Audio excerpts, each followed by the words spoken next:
네, 안녕하십니까 여러분. 글로벌스타입니다. 오늘 2월 4일 화요일 현재 한국 시간 3시가 조금 안 된 시간입니다. 네, 유로달러 간단하게 살펴보겠습니다. 명절 전후로 해서 유로달러가 많이 하락을 했습니다. 네, 그동안 가장 4시간 캔들인데요. 가장 최근에 상승한 이 마지막 스윙에 지난번 61.8에서 지지가 나온 후에 갑작스럽게 이제 급등을 했었죠.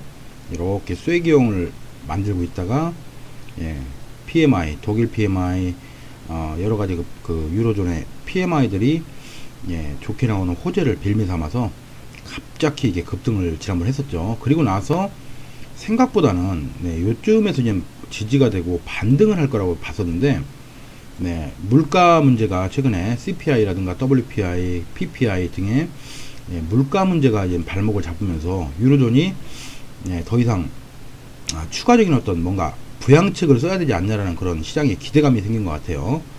그런 흐름 때문에 이렇게 또 급락을 하는 형태의 모습을 띄었습니다. 일단 이번 주가 굉장히 이제 이벤트들이 많은 한 주입니다. 이번 주 캘린더를 한번 잠깐 살펴보시면, 일단 어제 같은 경우는 이제 ISM 제조업 지수가 나왔죠. ISM 제조업 지수가 예상치보다 하회가 되면서 일시적으로 달러들이 순간 약세가 됐고, 증시는 더욱더 폭락을 하는 그런 현상이 발생했고요.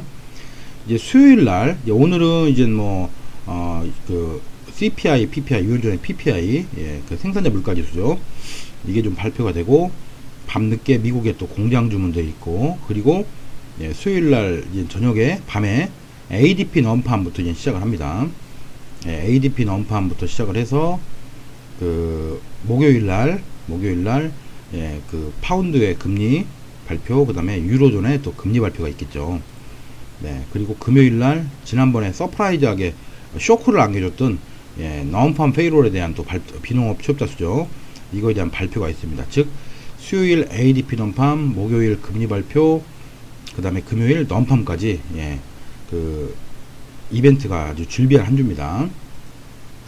일단은 펀더멘털 차원에서 유로존의 그 물가 부분 때문에 또 유로가 그동안 작년에 굉장히 강세였죠. 강세였고 작년 말까지도 연말까지도 강세인 흐름 때문에 유로존 내부에서는 이제 쉽게 말해서 잘 나가는 국가와 잘 못 나가는 국가들 사이에서, 특히나 못 나가는 국가들은 유로의 강세 때문에 수출 경쟁력이 굉장히 저하가 되는 그런, 사실은 아우성 있는 그런 흐름이었고요.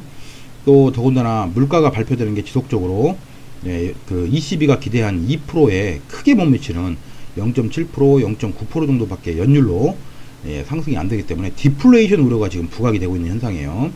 따라서 연준에 비해서 굉장히 그동안 미온적이었던 ECB가 뭔가 추가적인 부양책을 내놓아야 된다는 이제 컨센서스가, 공감대가 형성이 되는 듯한 그런 흐름입니다. 그래서 일단은 ECB 금리 발표 때까지는 당장 이번 ECB가 금리를 바로 인하할 거라고는 로이터 폴이나 이런 걸 보면 전망치 않습니다. 대부분 금리를 인하하지 않을 건데, 분명하게 지난달 ECB 회의에서 그 드라기 총재가 얘기한 것처럼 뭔가 행동할 준비가 되어 있고, 또 그 다음에 행동을 뭔가 나서겠다는, 마이너스 예금 금리가 됐든 또는 LTRO 같은 그런 추가적인 그 비전통적인 양적 완화책이 됐든 무언가는 분명히 터져 나올 거라는 시장에 기대감이 있는 것 같아요. 기대감과 우려감 때문에 유로가 하락하는 걸로 보고 있고요. 일단은 유로 달러가 이 정도 하락을 했으면 이제는 당연히 이제 그동안 상승을, 유로 달러가 그동안 굉장히 강한 상승을 왔었는데, 일봉으로 봐도 굉장히 강했죠. 왔었는데 이제는 이런 것들이 다 이제 무너지고 있는 거예요. 즉 하락의 목표치는 아직 많이 남아있다고 좀 보고 있어요. 하락의 목표치는. 그 다음에 이게 일봉상의 추세선이고, 데일리상도 지난번에 이런 추세선을 맞고 이렇게 올라갔었죠. 이렇게 잘 안 보이실 텐데, 이렇게 추세선을 맞고 여기서 바로 지지가 됐지만 이게 또 무너졌습니다. 결과적으로는 이제 이렇게 추세선이 무너진 장면에서는 요 임금부터는 이제 다시 매도 마인드로 우리가 매도 마인드로 추세 거래를 조금 더 이어가야 되지 않냐라는 저는 생각을 갖고 있어요. 그렇다고 본다면 일단은 피보나치 레벨로 봐도 직전 마지막 스윙에 직전 마지막 상승 스윙에 61.8이 무너졌고요. 61.8 맞고 올라갔죠. 결과적으로 이게 이렇게 되면 이게 결국은 A였지 않냐. 네, 그 다음에 이게 B였지 않냐. 우리가 파동으로 있죠. 엘리엇 웨이브로 볼 때. 그리고 C가 지금 최소한 진행되고 있다라고 일단 보고 있습니다. C가 아직은 다 안 끝난 걸로 보입니다. 전혀 아직은 끝나지 않은 걸로 보고요.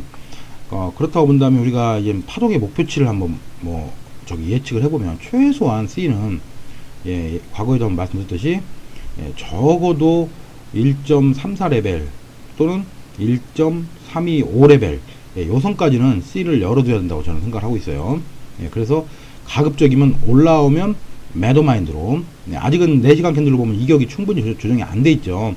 그래서 어제 저점을 한번 만들고 나서 약간의 바운스가 왔어요. 이제 좋은 매도 기회를 우리가 가질 수 있는 찬스라고 보고요. 그러면 이 롤리버스 자리를 우리가 한번 찾아보면요. 이거 제가 싹 지우고 죄송합니다. 이 A, B, C 중에 이 파동의 위치가 현재는 물론 얘가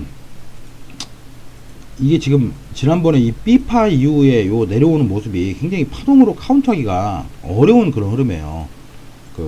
잘 안 보입니다. 파동이 쉽게 말씀드려서. 근데 그래도 뭔가 한번 파동을 잡아 본다면 일단은 요 자리가 일단 저는 1번 자리를 봅니다. 요 자리가. 지난번에 하락한 이후에 갑자기 바운스를 또 했었죠. 그리고 이 하락폭에 거의 50% 살짝 넘기는 부분까지의 바운스 2번. 이제서 3번을 저는 만들고 있는 중이라고 봅니다. 3번을 만들고 있는 중으로 보고 있습니다. 따라서 오늘도 일단 유로달러는 더 하락할 걸로 저는 예측을 하고 있고요. 그러면 어디서 매도를 우리가 들어가면 좋을까를 예측을 해보면요. 일단은 피보나치가 주는 롤리버스 자리 중에서 3223이라는 자리가 있죠. 어제 그 자리 살짝 돌파했었죠. 근데 그 자리보다는 조금 더 위를 봐야 된다고 생각을 해요. 저는 355라는 자리를 추천을 하고 싶은데요. 355라는 자리가 굉장히 과거에도 중요한 롤리버스 역할을 했던 자리입니다. 제가 이거 색깔을 지워보고요. 이 355라는 자리 보시면 과거에도 이런 저항들 그 다음에 지지가 있었던 자리고, 그리고 최근에도 지지와 저항들이 많이 있었던 자리입니다. 또 지난번 핀바를 만든 그거보다는 살짝 아래입니다. 그래서 저는 선물로 볼 때, 선물 기준으로 볼 때, 선물을 잠깐 보시면 3552 정도, 그 자리라고 말씀드리기 어려운데 355 위부터는 적극적인 매도 마인드로 갈 예정입니다. 따라서 3550 정도 위부터는 매도 마인드로 갈 계획이고요. 그런 경우에 스톱 기준은 이런 데를 잡고 있어야겠죠. 이런 데를 잡고 있다가 여기가 혹시나 뚫리면 다시 추세 변화를 봐서 다시 재매도를 시도하는 그런 플랜으로 갈까 합니다. 제가 말씀드린 대로 이게 만약에 1번, 2번, 이제 3번이 진행 중이라면 최소한 3번은 3번의 목표치는 적어도 제가 생각할 때는 요 정도 레벨까지는 봐야 되지 않나 싶어요. 3번이 요 정도 레벨 1.338 정도 레벨까지는 3번의 목표치를 봐서 끌어내려가는, 그러니까 결과적으로 아직은 그 3번 안에 있는 이제 1번, 2번일 가능성이 더 있습니다. 그러니까 3번이 아직 본격적으로 큰 하락을 아직 안 한 걸로 저는 보고 있어요. 물론 이게 조금 파동이 굉장히, 이 안에 있는 파동이 눈에 가름이 잘 안 될 정도의 흐름이다 보니까 그렇지 않을 수도 있겠지만 일단은 기술적인 흐름으로는 그렇게 보고 있습니다. 그래서 오늘은 이제 유로달러는 1.355 정도 부근 위에서부터는 추세 변화를 확인하셔서 적극적인 매도 전략으로 가기를 추천합니다. 그 다음에 잠시만 호주 달러하고 파운드를 잠깐 살펴볼게요. 호주 같은 경우는 오늘 그 RBA에서 스티븐스 총재가 아직 의사록을 발표하진 않았는데 일단은 금리를 동결을 했습니다. 아침에 금리를 동결하고 굉장히 센 형태의 그런 바운딩이 지금 나오고 있어요. 호주 달러가 아시다시피 너무나 많은 그동안 하락을 했습니다. 너무나 많은, 추세적으로 너무나 많은 하락을 했는데 그 하락이 좀 쉬어갈 때쯤이 되지 않나 싶어요. 그래서 결과적으로는 지금 가장 최근의 스윙이라고 볼 수 있는 형태는 요거죠. 가장 최근의 스윙이라고 볼 수 있는 게 요건데, 이 하락에 적어도 61.8 이상 한 78.6 정도 레벨까지는 호주 달러가 저는 바운스를 하지 않을까라고 생각을 합니다. 요 정도 레벨이죠. 요 정도 레벨. 여기 보면 이렇게 된 롤리버스가 형성된 자리들이죠. 여기가 호주 달러는 지금 오늘 이렇게 뚜렷하게 상승으로 어떤 모양을 만들어 놨기 때문에 지금 호주 달러를 1시간 차트로 보시면 이렇게 그동안 눌렸었어요. 이렇게 눌렸었죠. 네, 눌렸기 때문에 호주 달러가 조금 그 아래로 내려와 주면 요 38선 정도 자리로 저는 보입니다. 이 정도 와주면 적극적인 매수 전략으로 호주는 매수 전략으로 상승을 기대하는 플랜을 가져가 보기를 저는 호주 달러를 추천을 드리고요. 파운드 달러 잠깐 보시면 파운드도 지난번에 고점을 만들고 나서 연중 고점을 만들고 나서 다시 줄줄이 사탕으로 빠지고 있어요. 파운드도 아직 하락이 저는 안 끝난 걸로 보고 있습니다. 그래서 파운드는 지금 가장 그동안 여러 통화 중에서 가장 불리시하게 올라갔던 통화 중에 하나입니다. 이유는 펀더멘털 이슈가 있어서 그렇죠. 근데 이제 며칠 전에 카니 총재가 발표한 내용처럼 영국의 실업률이 또는 영국의 GDP라든가 물가 상승률 등등을 고려한 여러 가지 지표를 볼 때 저금리 기조를 조금 더 길게 끌고 가겠다라는 그런 멘트가 나왔기 때문에 어떤 고점을 맞고 활발한 청산들이 지금 이루어지고 있는 그런 흐름으로 보고 있어요. 따라서 파운드 달러 역시 이렇게 바운스가 와주면 매도 전략으로 가져야 됩니다. 아직은 하락의 목표치가 다 안 끝난 걸로 보고 있어요.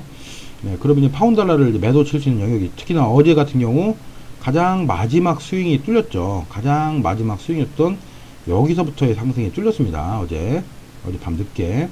그래서 조금 바운스가 되면 제가 볼 때는 1.637호 정도로 보입니다. 1.637호 6375 정도까지 혹시나 바운스가 와주면 그 레벨부터 적극적인 매도로 해서 파운드도 그 매도 수익을 챙길 수 있는 그런 플랜으로 가져가 보기를 권고합니다. 끝으로 정리해보면 유로달러 아까 말씀드렸듯이 장기 상승 추세선 다 이탈했고요. 하락으로 본격적으로 접어들고 있기 때문에 355 라인 부근부터 매도 전략을 펼치길 바라고, 호주 달러는 다시 거꾸로 저점 매수 마인드로 접근하기를 바랍니다. 오늘도 좋은 트레이딩 하십시오.